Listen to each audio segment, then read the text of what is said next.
President of the United Nations General Assembly.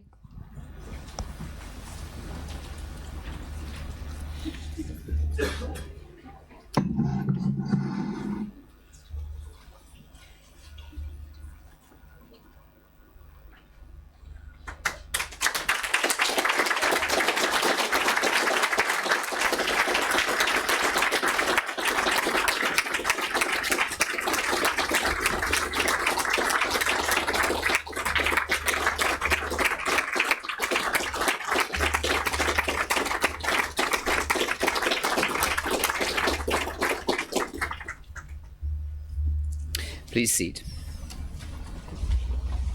Please sit. So, Your Excellency, Lords, ladies and gentlemen, Deputy Lord Lieutenant of the county, Mayor, Mayoress, distinguished guests, and to the 11 million who are listening to this live streamed, including our alumni, some 20,000 alumni who represent 190 nations, Your Excellency. 190 nations, no less, are represented by our student body at this remarkable university, and we are so honoured to have you with us.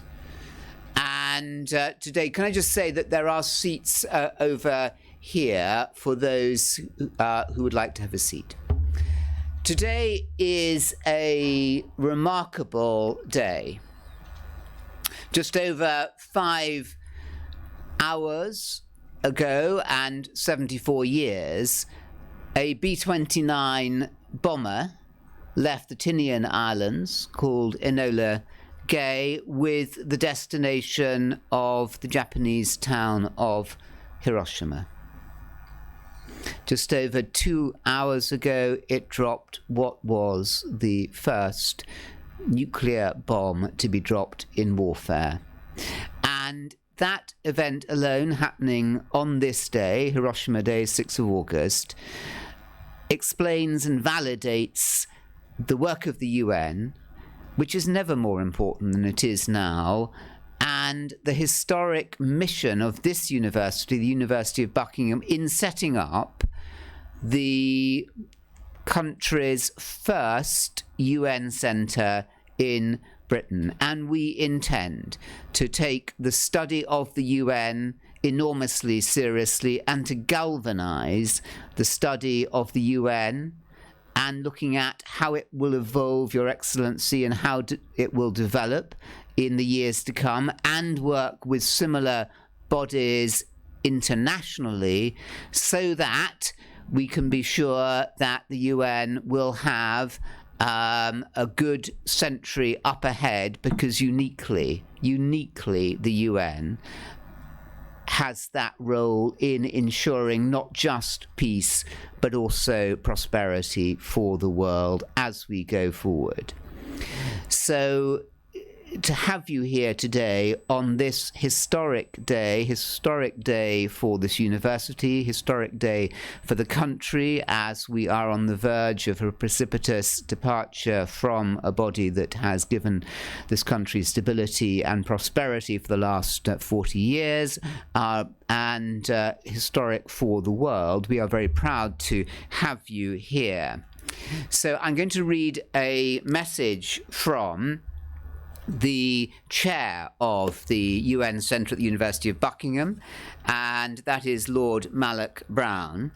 And he, as Your Excellency, know very well, but others may not, was a former UN Deputy Secretary General and Chief Administrator of the UN, and we're very proud that he is the chair of our UN Centre. So he says, "Dear Madam President, I want to congratulate and thank you on being present at today's opening of the Centre for UN Studies at the University of Buckingham.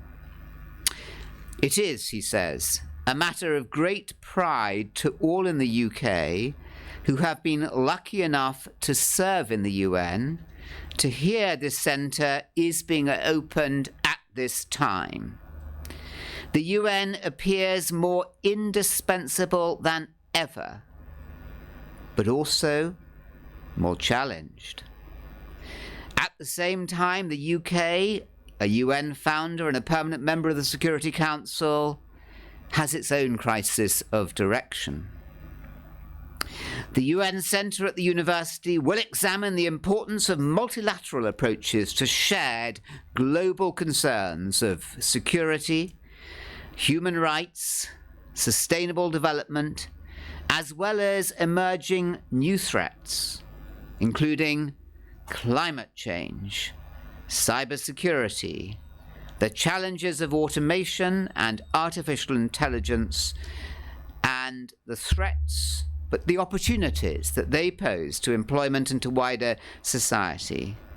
In so doing, the Centre will make the case for an effective UN, as well as help Britain recover a sense of its own role and destiny in contributing to making the world a better and a safe place. Your Excellency, he says, we are very honoured indeed to have you with us today. Best wishes, Mark. Now, Your Excellency, many will know, but perhaps not all, how very distinguished and therefore how very fortunate we are to have you with us today. So forgive me if you already know this, but let me just say that you are the President, as we know, of the 73rd session of the UN General Assembly. You are the first woman from Latin America to hold this position, and only, and incredibly, only the fourth woman to do so. With over 20 years of experience in peace and security, human rights, sustainable development and environmental issues, you have made a major contribution to world peace. Your work in Ecuador, twice as Minister for Foreign Affairs for Ecuador, as Minister for Defence, and Minister coordinating natural and cultural heritage, you have served your own country with distinction, as you did as Ecuador's permanent representative to the UN in New York and in Geneva. You were also, lesser known perhaps, a distinguished published poet and a very celebrated humanitarian. We are very, very honoured to have you with us.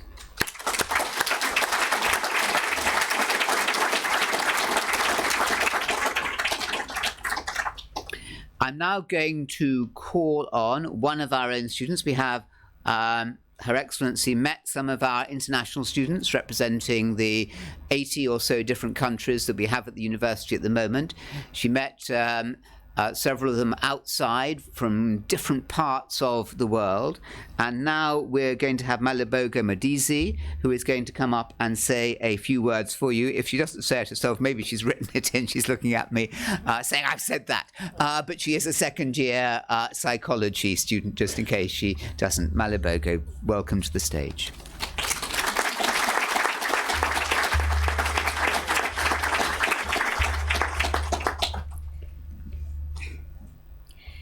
In my culture, your name educates your soul and the universe about who you are and who you are destined to be.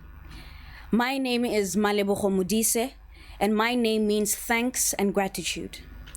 And so today, like many other days, I stand in gratitude of what my life has been, what it currently is, and what it represents.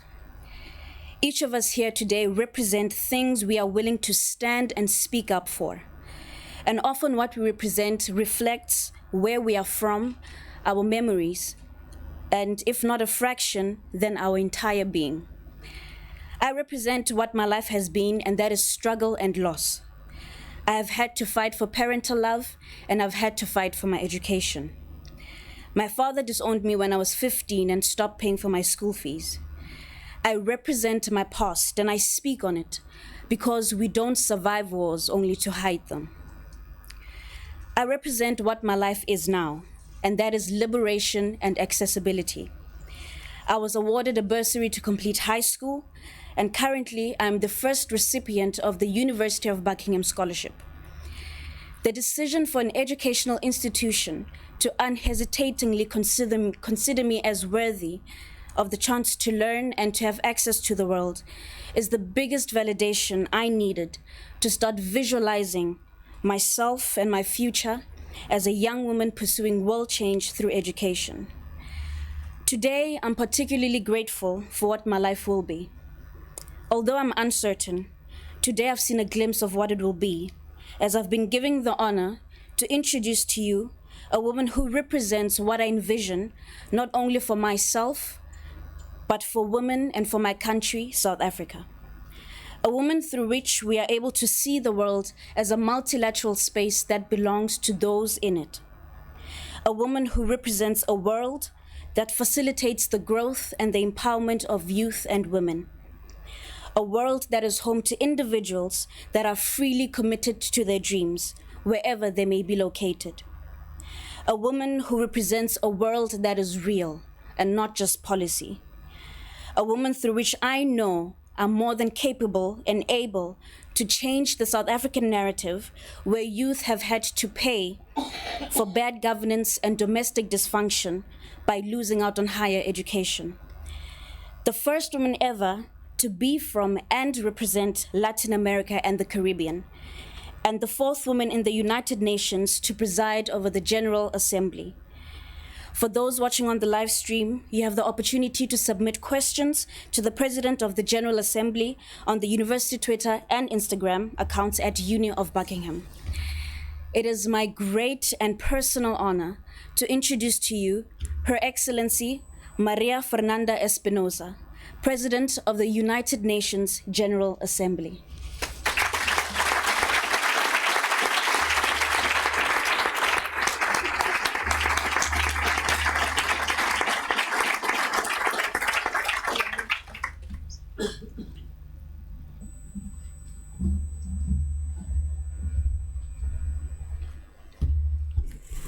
Well, good morning, and thank you very, very much for this very warm welcome. Thank you.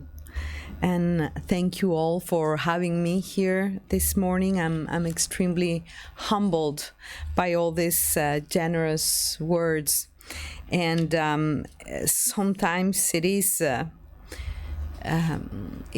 challenge to express emotion in a foreign language. I have to be very honest with you, but thank you. I have felt since the very moment I entered this building the warmth of people, of students, and also this flavor of internationalism in this house. So thank you, Honorable Millie Soames, Deputy Lord Lieutenant of Buckinghamshire, Councillor Mark Hall, Mayor of Buckingham and Mayoress as well, Sir Anthony Seldon, Vice-Chancellor of the University of Buckingham, distinguished guests, dear students, ladies and gentlemen. Thank you so much, Sir Anthony, for the kind invitation. And thank you, Malebogo, for your words of introduction. I was deeply, deeply touched. It is such a pleasure to join you all this morning and to learn more about this new Center for the United Nations Studies. And it is really music to my ears to see that there is such a center, the first, as I understand, in the UK. So the university deserves to be commended for that excellent, brilliant idea. The UN is perhaps more needed than ever. You reminded us that today it is the 74th anniversary of the Hiroshima bombing. And that reminds us that we do need a space for dialogue, for world solidarity, for greater cooperation. And we need spaces to think and reflect and build new ideas to strengthen our multilateral system and the United Nations. So as we move through this turbulent period for the world, I cannot think of a better time to set up an institution devoted to diplomacy, to conflict resolution, and international organizations. And I am confident that through your research and through students like Malebogo, you will help to shape global discussions. I want to begin this morning by looking at the confluence of crises facing the world. I will outline 4 tipping points: planetary, economic, social, and political, that the world is facing today. And I will conclude with some thoughts on how to address them. Turning first to the challenges we face. Earlier this year, the UN's Global Assessment Report on Biodiversity and Ecosystems was released. One of the press headlines simply read, "We are in trouble.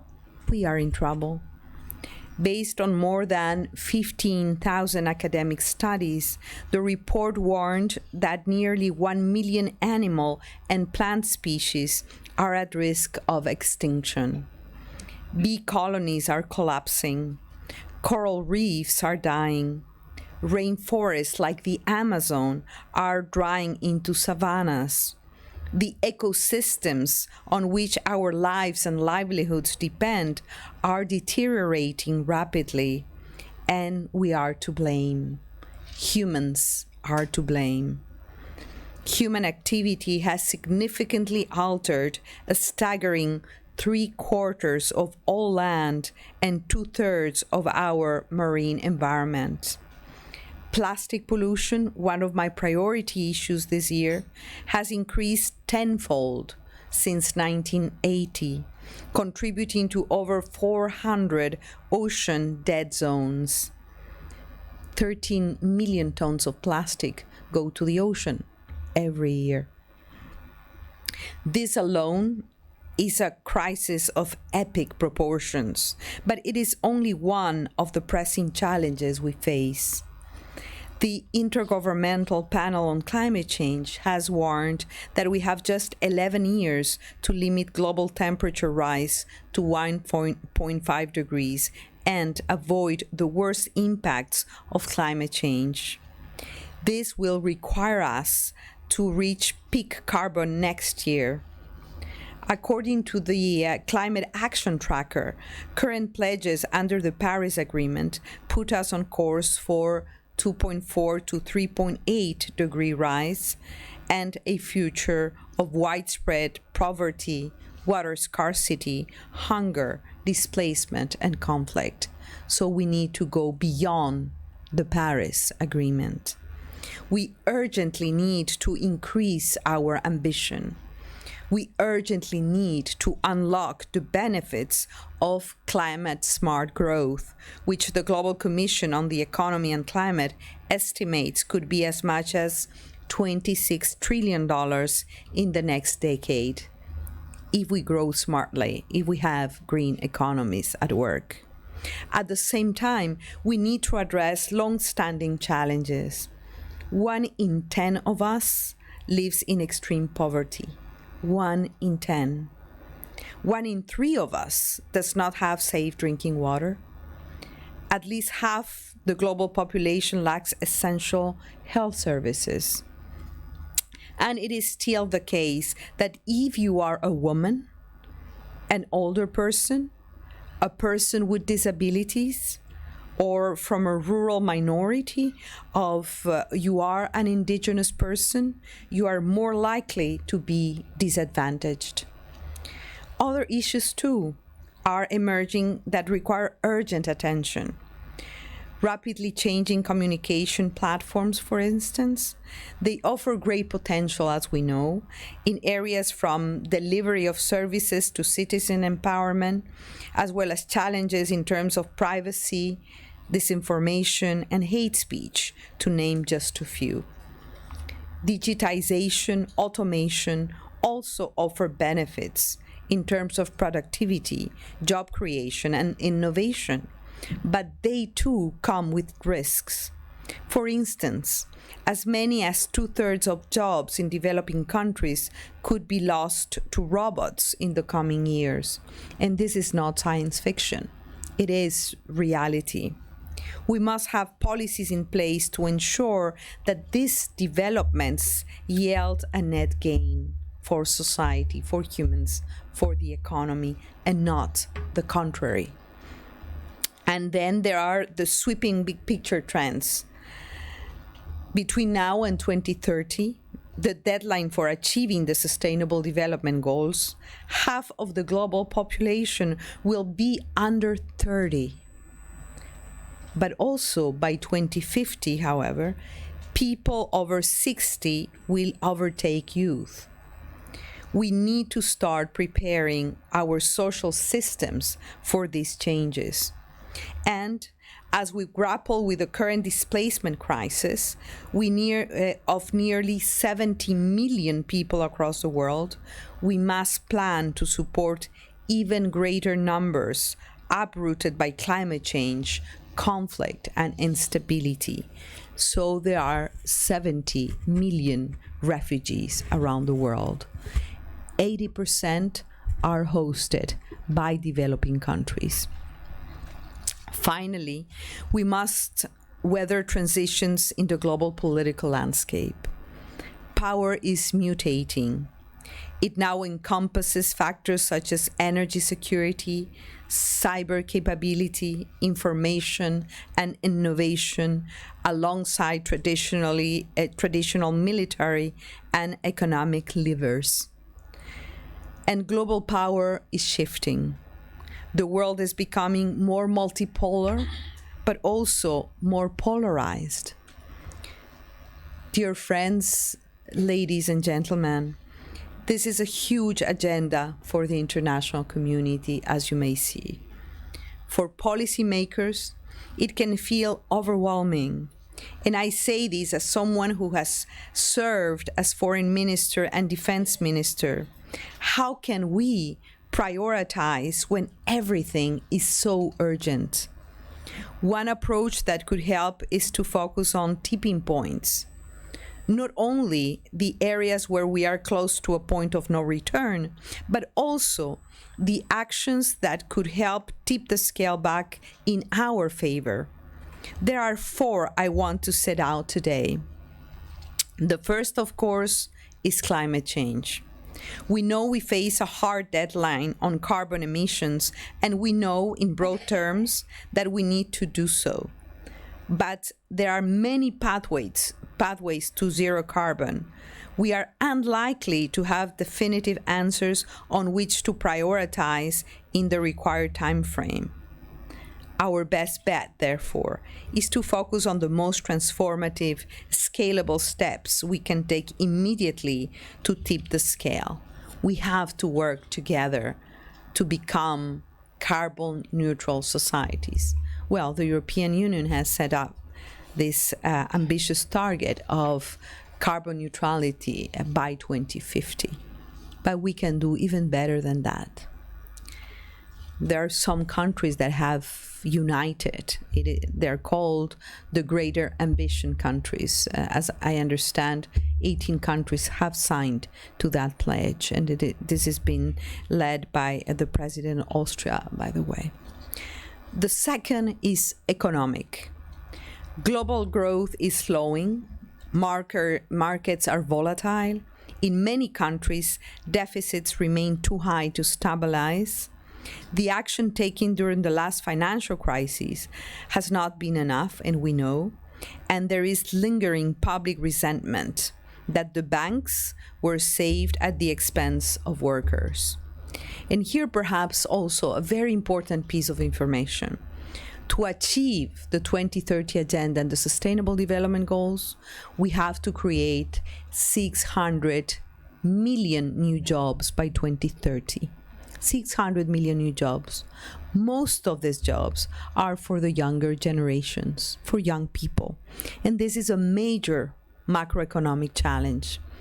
And we need to work together with the private sector, with academia, with government, to make sure that not only we create the 600 million jobs, but quality jobs, dignity for people. Because, work and jobs cannot be seen as mercancía, as a, merchandise? As a merchandise. It is a right. Decent work is a right. So the wholesale transformation we need as well in economic policy and government and governance is challenging to pursue politically, but we cannot run away from making the hard choices we need to make urgently. In parallel, we must do more to promote evidence-based action. We can do more to ensure that our international financial institutions create a better safety net. Banks are banks, but I think that the very concept of profit needs to change. What is profit if we are destroying the planet?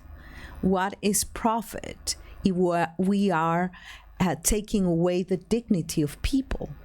What is profit if we have new forms of slavery and child labor? What is profit? We need to rethink the very concept of profit. The third tipping point is the fraying of the social contract, as the gains we have made over the past decades are slowing, even reversing. Moreover, these gains were never shared equally. Despite prolonged periods of growth, wealth has not trickled down, and we know. Inequality is deepening. It is sobering to think, for example, that just 26 persons, 26 people, own as much as 3.8 billion who make up the poorer half of humanity. Only 26 persons. Governments are less able to provide a credible guarantee to their citizens.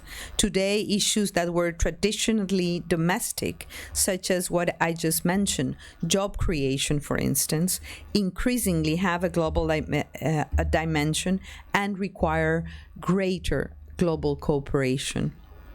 Which brings me to my last tipping point, the health of our multilateral system. These trends and challenges have produced a crisis of confidence in governments and institutions. Justified concerns about unchecked globalization have mutated into a backlash against the very principles that give power to the people, such as human rights, gender equality, and social justice, and against the institutions that promote them. We are seeing a rise of nationalist sentiment, extremism, unilateral approaches, and attacks on international laws and norms. This is creating a very difficult environment for the decisions we need to take in the coming months and years. Just when we need multilateralism more than ever, global cooperation is being questioned, even undermined in some quarters. We know from past painful experience that erosion of the social contract and erosion of international cooperation, and we know leads to war.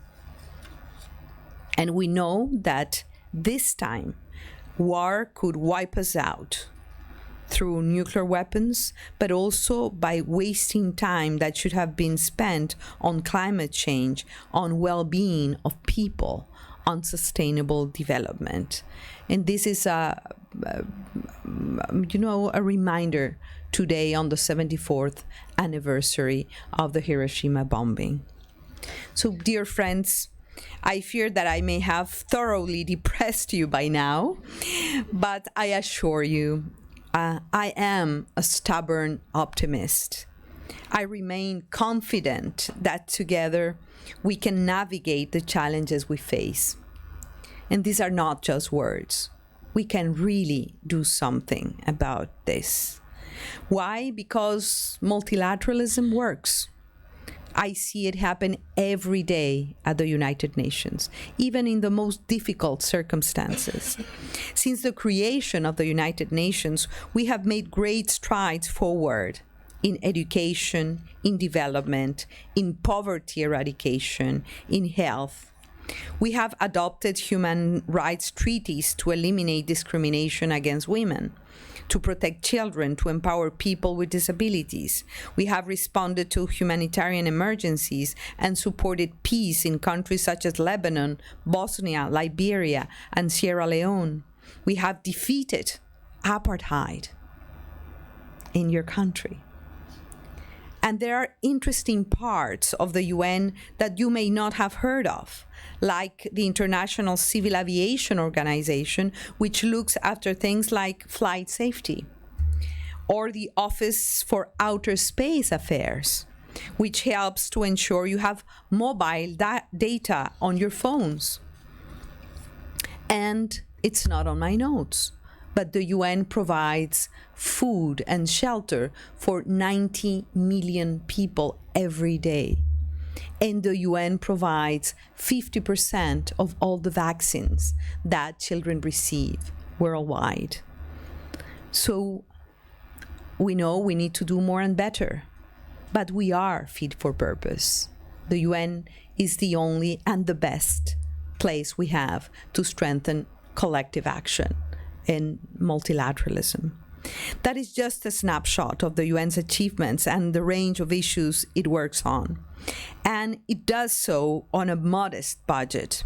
The total spending by all parts of the UN, peace operations, development agencies, humanitarian programs, health, and so on, is about $50 billion a year. 50 billion. Now, I know that sounds like a huge amount of money, but let's put it into context. The world's richest man, and it is a man, has a net worth of 3 times that amount. Americans spend more on pizza every year, so it is not that bad. And even at this difficult time, diplomats are working together at the UN, and I'm a witness of that, even with major different views, very polarized positions, but at the end of the day, we can reach agreement. And as President of the General Assembly of our Parliament of Humanity, this is my job. For example, the adoption last year of the compacts on refugees and on safe, orderly, and regular migration show that we can still make progress even on the hardest of issues. The overwhelming majority of states recognize that multilateralism is not a threat to sovereignty, and that, on the contrary, it strengthens states' capacity to pursue their interests and solve problems whilst sharing the burden, costs, and risks. So we know multilateralism works, but where are we to direct our efforts? We have, in the 2030 Agenda for Sustainable Development and in the Paris Agreement, our blueprint to save the world, our survival kit for humanity. These documents offer hope, they offer guidance. They address many of the factors fueling dissatisfaction with the international system, from material deprivation to poor governance. Implementing them will do more to demonstrate to people the value of multilateralism than any speech or campaign. So we know what to do, but how do we get there? Throughout this session of the General Assembly, the same answers have emerged. Let's focus on the evidence. Let's look at what has worked. Let's identify the most transformative, scalable next steps that can tip the scales in our favor. As for when we need action, clearly the answer is we need action now. We need action today, as we have 2 crucial opportunities coming up. In September, during the General Assembly's High-Level Week, we will have 5 opportunities, 5 summit level meetings where I would say 160, 170 heads of state and government will be in New York to attend the high-level political forum on sustainable development, the first ever SDG summit, the Climate Action Summit that would address the need to scale up ambition on climate change, the midterm review of the Samoa pathway for small island developing states, which is extremely important, especially, looking at the climate, really the physical climate environment, not the political climate only, the high-level meeting on universal health coverage, and the high-level dialogue on financing for development. We need every meeting to count. They're all interconnected. Development with climate change, with financing for development, with the future of small island developing states. If we do not stop climate change, they're going to simply disappear, as we know. So we need every summit to count during the upcoming September High-Level Week. And next year, in 2020, we will mark the UN's 75th anniversary. This is a golden opportunity to galvanize commitment to multilateralism and to change the way we do business. It is a chance to make the UN more effective, more transparent, more accountable, and more relevant to we, the peoples. And by the way, the theme that I selected for my year's presidency was precisely to make the United Nations more relevant to all. So, dear friends, ladies and gentlemen, that has been the overarching theme, as I mentioned, of my presidency this year, to make the UN relevant for all. And this is my final point. After why, what, how, and when, there is who. Who is going to do all this? And the answer to that is you all. We hear time and again that governments alone cannot achieve the transformation we need to our societies and economies, that we need civil society, business, academia, parliaments, cities, and youth to take forward sustainable development and climate action. We need to do much more to open up the UN, to build stronger partnerships and engage stakeholders meaningfully in decision-making and in implementation on the ground. So as you can see, there is much work for the Center for UN Studies. Much work to be done, a lot of homework here. I wish you all the best as you embark on this exciting journey.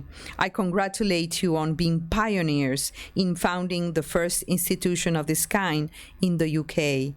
And I look forward to hearing your thoughts and questions, of course. Thank you very, very much again for your kind attention.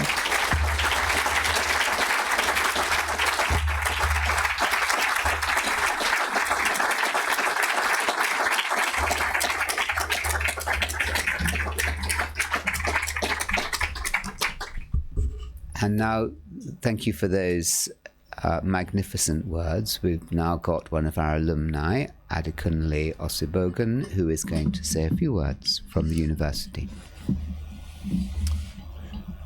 Thank you, sir. Could we please give Her Excellency, Madam President María Fernanda Espinosa, another round of applause, please.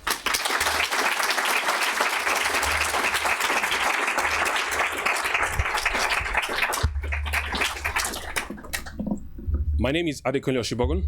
I'm Nigerian, an alumnus of the University of Buckingham. I'm also principal partner in my law firm in Lagos, and the candidate in the just concluded general elections in Nigeria. I'm pleased to be here, and I would like to thank the Vice-Chancellor, Sir Anthony Seldon, for this opportunity. And also, I would like to thank Alistair Lomax, and Anne Matsuoka and Steve and Tino, thank you very much. When I was told to give this speech, the first thing, I had a little reluctance. Why? Because today is my wife's birthday. So I was torn between meeting Her Excellency for the first time or spending it with my wife. Now, being the best of best friends, she obliged me to come down to Buckingham with me to attend this event. So please, I would appreciate if you give her a round of applause and wish her a happy birthday.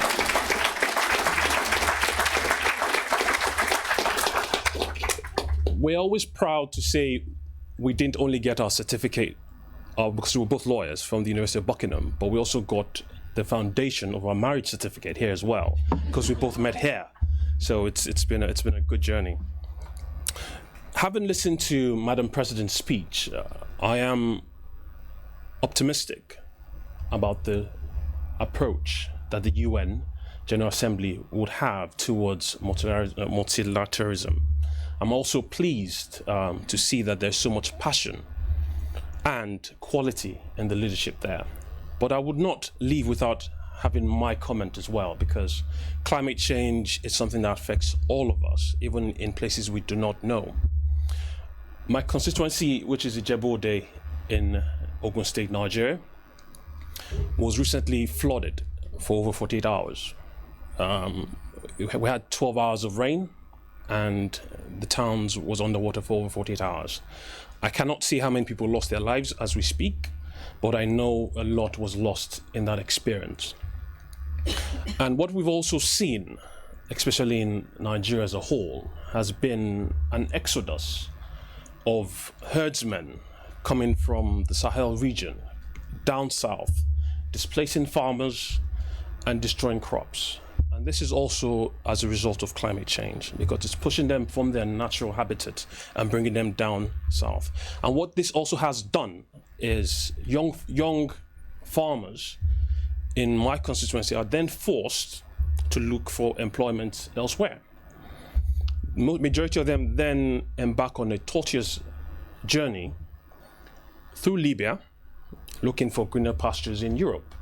And what we then find as a result of that is large slave camps in Libya, torture, rape. These are things that the African youth experience as we speak. I'm pleased to have this opportunity to address Madam President, and my comment or my question before the floor is opened for questions on behalf of the African youth is the Libyan question. What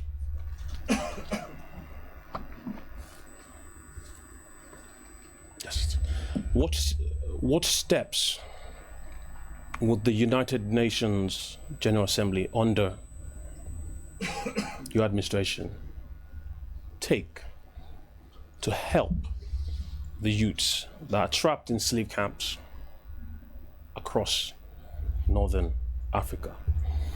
I thank you all once more.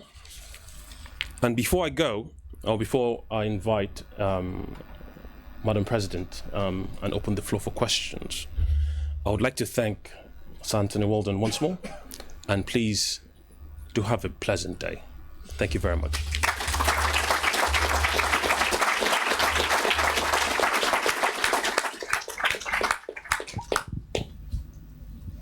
So, do you... Thank you very, very much, Adekunle, for that. And we do have just over 10 minutes for questions, Your Excellency. So do you want to perhaps make any comment there on that question about the youth there? And can I ask you to use the microphone here, the blue one? I don't think that's a political statement. And also, I've got some very frightening instructions to suggest you have to be 5 centimetres away, not 6 nor 4, but 5, apparently. So just a quick comment, and then we'll come over to the floor to some questions. Well, first of all, thank you very much. I really appreciate you coming this very special day of your wife's birthday. So happy birthday to your wife. You know, you ask a very serious question, because it is not only about Libya. I think it is about the world. One of my priorities this year has been youth, peace, and security. And basically, what we have done this year is to make sure that young people are transformed not into problems to be addressed, but into actors, in peacemakers, peace builders, mediators. And I think that the answer is, it's easy to say, difficult to do, but the answer is more quality education and greater action to combat poverty and inequality. Because, you know, young people with the proper education, proper opportunities, you know, they have everything they need to be, you know, engine of societies. And this happens about everywhere. Unfortunately, I have been in Africa many times, and in some areas of Africa where there is stigmatization of young people, and that we have to be very careful and associate young people with danger, with extremism. And I think it is not, that is only the symptom, but the root causes are deeper. I think that if we do a collective effort to deliver on the Sustainable Development Goals, we are going to really be working on those, you know, perhaps the wiser deterrence mechanism that we can have. I've worked very closely with young people this year, especially on conflict areas and conflict situations. And regarding your very specific question on Libya, as you know, the UN is making every effort for a political diplomatic outlet to the Libyan crisis.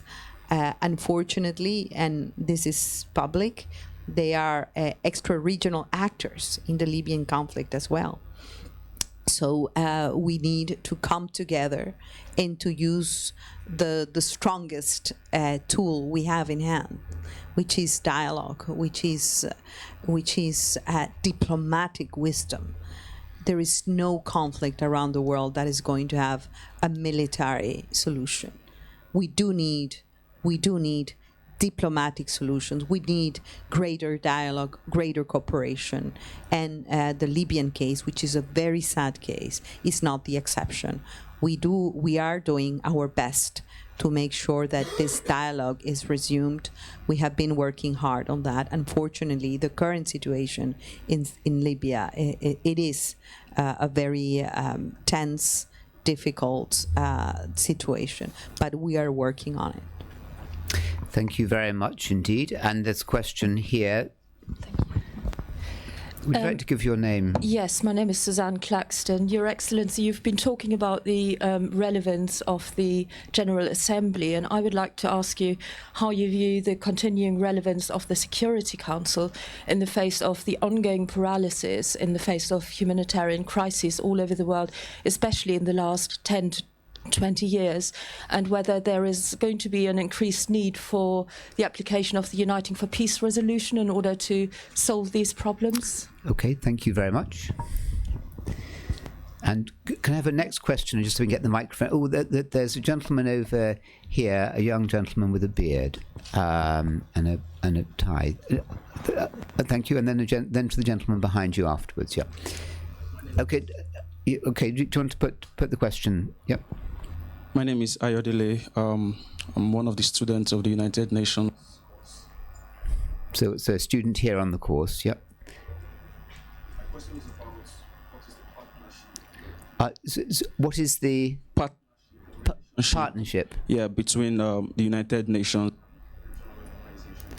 The relationship between the UN and regional organizations such as. That's because after the Doha round fell in 2001, many developing states had to turn to regionalism to ensure that they get the economic development. Okay, so just keeping the question very short because there's a problem with the audibility.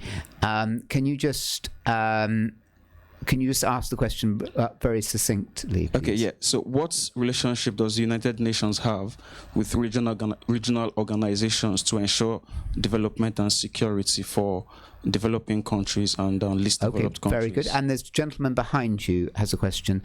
And there's a... Yes? Despite the many fine things which you say the United Nations does, accurate, there are many who consider the United Nations to be a paper tiger with no real power due to two principal factors. The first is the veto which is wielded by the members of the Permanent Security foresee any likelihood that that veto will be abolished and there'll be a more equitable voting system amongst the United Nations member states, perhaps based on population. And the second factor is a more complicated one, and that is the fact that the United States, which is the largest contributor to the UN budget, actually does not believe in international organizations of any kind and does not cede any sovereignty to international organizations. Is that true of the US or true of the current president? It has generally been true of the United States throughout the history of the United Nations. Okay. And then just finally, I have to be the last question. The lady in red, I'm sorry. The lady in red had her hand up first, and we'll have to make this the last question. First and foremost, thank you very much. It's been a pleasure to hear from you and your experience. I'm also one of the first students for the United Nations, so we're a team across here. My question is regards on East Africa. In itself, the region has had turbulences with different tribes and clan members. My question is, what can the United Nations do to support a country called Somaliland to be recognized in the international society? And I will take Thank you very much. I will take the question from the lady in the with the pink top on, and recognizing this is asking a lot from our guest. Yeah. Your Excellency, thank you very much for your inspiring talk. Dr. Hara from University of Oxford. I was really interested in the climate change point. You sort of picked out the 4 tipping points that you think could be done. And I just wondered, have you got similar tipping points in terms of actions for the developing countries? Because right now it does look as if the big countries can just pull out of these agreements. And so I think in terms of solving it, the developing countries are almost on their own and they need to do something. Do you have any sort of suggestions on what would be tipping point actions for countries that are really poor and not very powerful? Thank you. Thank you. Very nice to have that question from Oxford there, who do great work with the UN International Relations. Can I just say, Your Excellency, to keep to the timetable, you have 5 questions, and I hesitate to say it to somebody who is the leader, as you said, of the world's parliament, but tensing myself up, can I just say you have slightly less than 5 minutes if we're to keep to the timetable? Well, all are excellent questions, I have to say. But perhaps I can just merge a few of them. There were several questions regarding the structure of the UN and how the different main bodies of the UN relate to each other, meaning the relationship between Security Council, General Assembly, Economic and Social Council, and International Court of Justice. I mean, these are the main bodies, principal organs of the United Nations, and we are doing a big effort to work with greater coordination to deliver in a coherent manner, and concretely the question about Security Council and the United for Peace resolution. I think that the United for Peace resolution is being used more and more, and my also my sense is that it's going to be used even more so, because it is public and well known that Security Council has had difficulties in reaching consensus on the most fundamental issues. This leads me to the question about the veto power of the P5, of the 5 permanent members of the Security Council, and that's how we drafted the charter, and to rethink the veto right of the permanent 5 members, then we need to change the founding charter of the UN, which is not an easy task. We have been in the process of reforming the Security Council for more than 25 years. The reform of the Security Council is under the responsibility of the General Assembly. We have a mandate to reform the Security Council from 10 years ago, and we continue to discuss. This is really not an easy task. Security Council reform has been a very contentious, divisive process, but not an impossible process. Just this year, we had a rollover resolution to continue the debate and the discussion. As you may understand, it is a very difficult issue. Difficulty is not impossibility, but the process continues, and we hope that it will reach, it will go somewhere. There is great support for Security Council reform. The majority of member states are in favor of reform, but any reform that comes out of the General Assembly has to be endorsed by the Permanent Five. So not easy, but at the same time, and perhaps that would allow me to go into the remaining questions. The issue of the difficulties of the decision-making bodies of the UN cannot, bring us to paralysis, and we cannot just stop working because of that. The most democratic, representative, universal body of the United Nations is the General Assembly, is the Parliament of Humanity, and we are also making sure that we improve our working methods. There is a process that is called the revitalization of the General Assembly. And I have put a lot of effort making sure that member states take decisions to improve the way we deliver. I think that the key is to come back to the founding principles of the Charter and to look at the three pillars of the United Nations. The peace and security pillar, which is mainly the responsibility of the Security Council, but the development pillar and the human rights pillar. And we have to make sure that they are interconnected. The United Nations is also undergoing not only a Security Council reform process, which is going to take a long time, unfortunately. We are reinventing and improving the working methods of the General Assembly through the revitalization process. And we are undergoing a major reform internally within our Secretariat, which is our executive arm. Three major reform processes within the Secretariat. A management reform to make sure that the organization is more transparent, more accountable, more efficient, less bureaucratic. A peace and security reform, basically looking at the principle of sustaining peace and a preventive approach to conflict. And third, a reform on our development system to gear the whole architecture towards the implementation of the Sustainable Development Goals and the 2030 Agenda. There is no magic formula. The current political environment is tough. You mentioned the issue of the main donor and our host country, but I am optimistic. Why? Because we are seeing that the main agreements internationally are being owned and implemented by individual states in the United States and by cities. For example, there is a network, I think, of 400 or 500 cities in the United States that are implementing the Paris Agreement on climate change. So things are happening, and I think that the worst attitude is to say, it's paralysis, it's indifference. And I really like this phrase that says that the opposite of love is not hate, but indifference. Mm-hmm. And we have to be engaged, and we have to continue working. Your question about in climate change, what is the recipe for the developing world? Because it is tough, and the costs of climate change are tougher on the developing economies and the small island developing states on the landlocked countries. So climate change is the one thing, perhaps, where we need to apply the principle of common but differentiated responsibilities.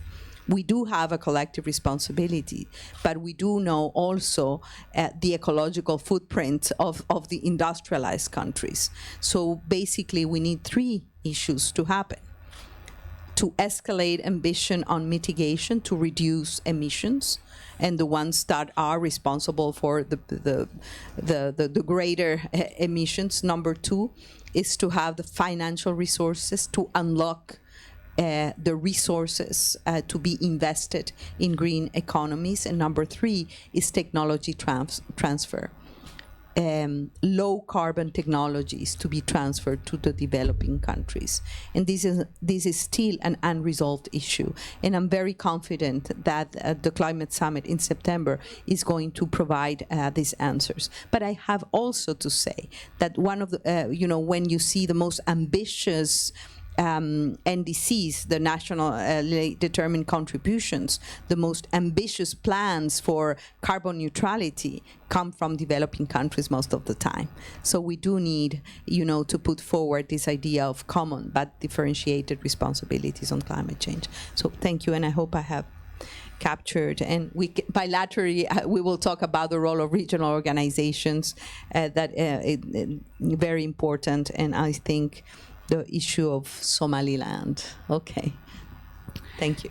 So we have come to the end of this session, but the beginning of a new world in which this centre will help transform the lives of young people and people of all ages and all nationalities. It seems to me that the job of a university, uniquely, is to combat ignorance, to combat indifference, to combat the retreat that we see today into populism and internationalism and into nationalism, with leaders who whip up nationalist fervour for their own causes. It seems that the need for internationalism, for support, for care, for understanding these global issues that you have articulated so wonderfully well has never been greater. And this university, it doesn't receive gifts of £150 million like Oxford. We do have to, and I mean that. I say that. I wish that we did, but we don't. But our work is extraordinarily valuable. And if our centre does not receive support, it simply will perish. We need that support. We need support. We need the active interest. We intend to work very closely with the United Nations, an institution that all my life, I have deeply admired for many reasons. And so I'm very proud to be leading this initiative here. We're working with research. We're running undergraduate, postgraduate programs. We're linking together with other universities and institutions. We're linking with Model United Nations, which is doing so much to educate young people about the need for international cooperation. I'd like to conclude by just thanking here Professor Nick Rees and Dr. Paul Graham in the front row, Alistair Lomax, Steve Kowal, Bev Kelly, Mark Seddon at the UN, Mark, Your Excellency, and Matsuoka and her team, as well as Adekunle and Malibogo for their wonderful addresses from this platform. I'd like to thank all of you for coming and being here today on this remarkable and historic day. But I know everybody, including, I hope, the 11 million who are viewing all the words that were spoken at 5 centimeters from these various microphones, will join me in saying that your words were moving, were powerful, were deeply felt and were pertinent if we are to have a better 21st century than the 20th century was, for all the glories that the 20th century had. So, Your Excellency, María Fernanda Espinosa, on behalf of all of us, we are profoundly and deeply and forever grateful and in your debt. Thank you.